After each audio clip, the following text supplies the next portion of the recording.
अस्सलामु अलैकुम रहमतुल्लाहि व बरकातुहू। Welcome to online classes Iqra Huffaz boys secondary school.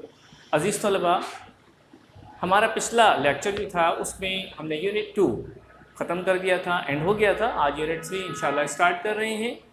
Unit 3 हमारा है cells, heredity and evolution. Cells, heredity and evolution, this is unit number 3 और चैप्टर नंबर 3। हमें ये बात मालूम है कि ऑर्गेनिज़म किसे कहते हैं। ऑर्गेनिज़म बेसिकली किसी भी लिविंग बीइंग को कहा जाता है, चाहे वो इंसान हो, ह्यूमन बीइंग्स हो, जानवर हो या कोई भी हो।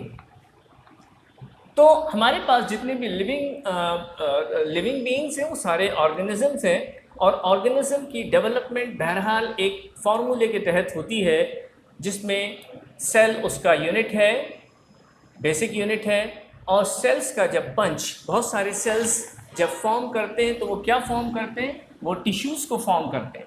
और बहुत सारे टिश्यूज़ जब एक साथ इकट्ठे होते हैं तो वो ऑर्गन्स बनाते हैं, और यही ऑर्गन्स जो है वो सिस्टम डेवलप करते हैं। और जितने भी सिस्टम एक ह्यूमन बीइंग्स में या किसी इंसान में या किसी ऑर्गेनिज्म में मौजूद होते हैं, वो सारे के सारे आपस में कोऑर्डिनेट करके एक लाइफ जनरेट करते हैं। So, this is a very simple formula to form an organism. Cell हमारे पास मिलियंस की तादाद में होते हैं जो किसी ऑर्गेनिज्म में पाए जाते हैं, और इनका जो डायमीटर होता है वो 0.05 मिलीमीटर से लेकर 0.02 मिलीमीटर्स तक होता है। और इनका जो बेसिक स्ट्रक्चर होता है वो सेम होता है।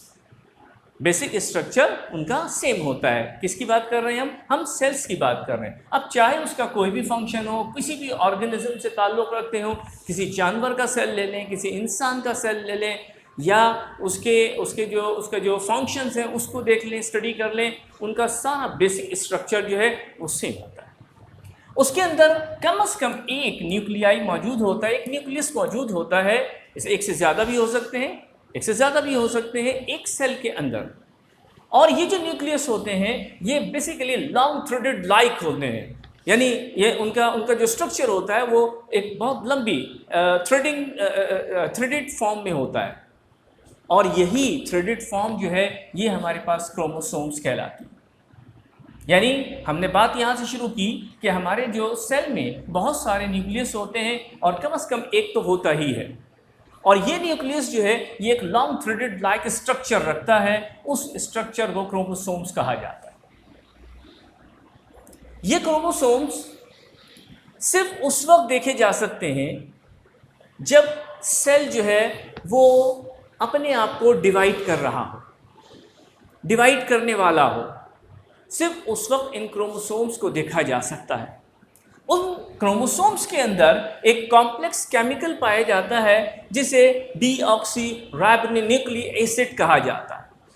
डीऑक्सीराइबोन्यूक्लिक एसिड कहा जाता है, और इसी को डीएनए भी कहते हैं।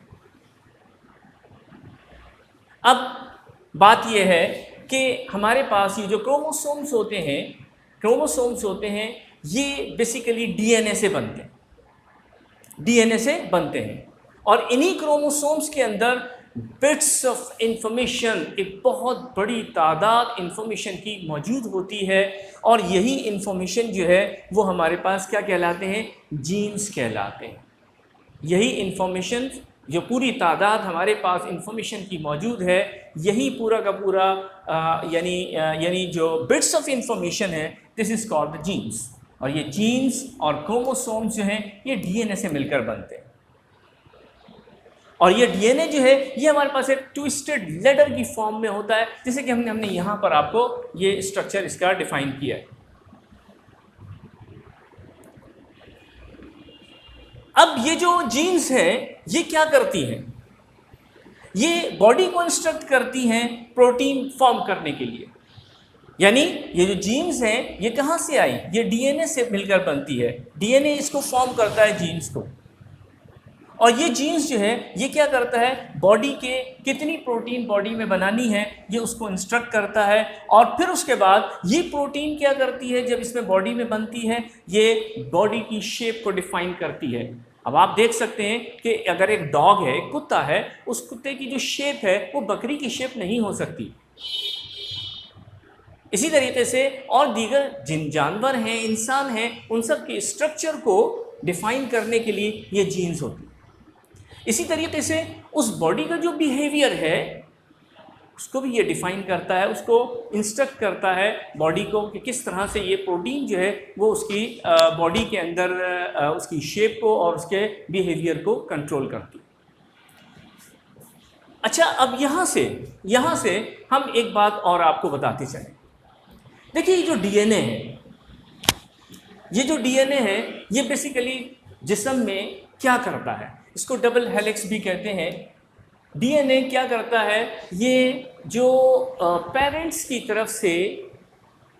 तरफ से जो आदतें हमें इनहेरिटेंटली मिलती हैं उन सब को कंट्रोल करता है, उनकी कैरेक्टरिस्टिक्स को कंट्रोल करता है। तो हम ये कह सकते हैं कि DNA basically controls the development of characteristics that inherited from parents. और यही जो डीएनए है, फिर ये डिवाइड होता है। ये डीएनए जब डिवाइड होता है तो क्या करता है कि सबसे पहले अपनी डुप्लीकेट बना देता है, और फिर सेकेंडली ये करता है कि नेक्स्ट जनरेशन तक उस डुप्लीकेट की एक कॉपी ट्रांसफ़र कर देता है। तो ये डीएनए बहुत अहम, बहुत इम्पॉर्टेंट चीज़ है। अब ये जो स्ट्रक्चर हम यहाँ पर आपको बता रहे हैं, ये जो यहाँ पर डिफ़ाइन किया है, ये एक डीएनए का मॉडल है। इस डीएनए के मॉडल में इस पोर्शन में यहाँ पे ये डीएनए डिवाइड हो रहा है और यहाँ पे वो उसकी एक कॉपी नेक्स्ट जनरेशन को ट्रांसफ़र करता है। इस आज के लेक्चर में जो कुछ भी हमने पढ़ा यकीनन आपकी समझ में आ गया होगा, और हम आपको ये बताते चलें कि ये जो पूरा का पूरा स्ट्रक्चर है ये बिल्कुल क्लियरली यहाँ पर जो बना हुआ है यह आप अपने जर्नल पर बनाएंगे, और इस तरह से आपको ये पता चलेगा कि हम सेल्स की डिवीज़न और इसी तरह डीएनए का फंक्शन और क्रोमोसोम्स और उसके बाद जीन्स का क्या फंक्शन होता है, इसको किस तरह से कोऑर्डिनेट करते हुए समझ सकते हैं। इंशाअल्लाह अगले वीडियो में फिर हाज़िर होंगे। उस वक्त तक के लिए इजाज़त। अस्सलामु अलैकुम वरहमतुल्लाहि वबरकातुहू।